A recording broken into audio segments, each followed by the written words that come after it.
हर हर महादेव, मैया पार्वती की जय। तो आज हम आप लोग को जिस टाइम पूजने बैठते हैं तीज, तो उस टाइम जो भाई जो चौरा नमाते हैं, वही चौरा नमाने का एक भजन आज हम गा रहे हैं। आप लोग सुनिए और मेरे चैनल को सब्सक्राइब भी कर दीजिए और लाइक भी कर दीजिए।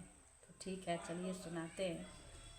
गंगाया रे चारी बैसाली छथिन हे गौरा, माथे चारल छेना शिव चौरा, माथे चारल छेना शिव चौरा। देवयापन हो भैया दशरथ हे धोतिया, चौरा नमाई हमर भैया दे हो, चौरा नमाई हमर भैया दे हो। तोहारियो धोतिया गे बहिनो, तोहारा हूँ हे बाड़िया, धार में नमाए देवो शिव चौरा, बचाने नमाई देवो शिव चौरा।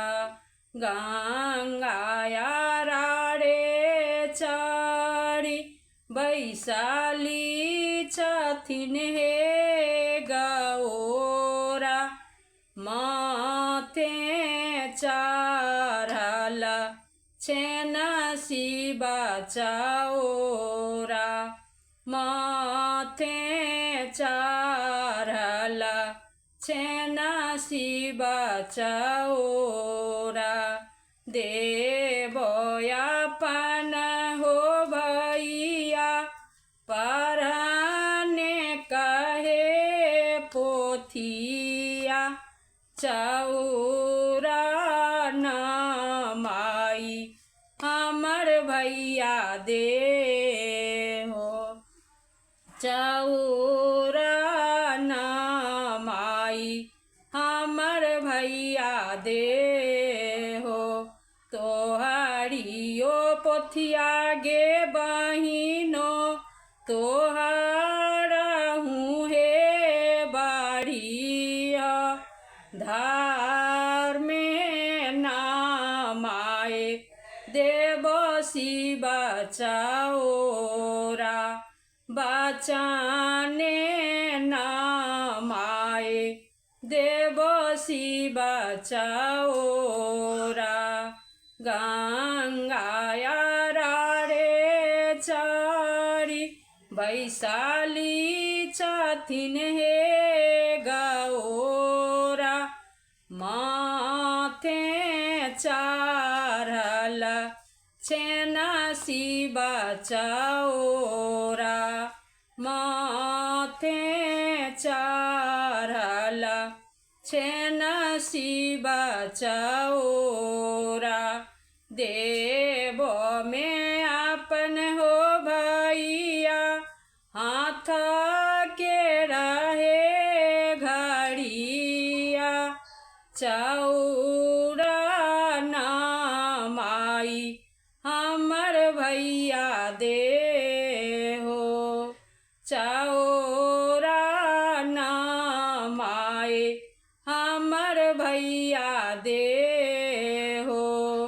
तोहारियो घड़ी गे बहिनो, तोहारा हूँ हे बाड़िया, धार में नमाए देवो शिव चौरा, बचाने नमाई देवो शिव चौरा, बचाने नमाई देवो शिवा चाओ राम। बोलिए हर हर महादेव की जय।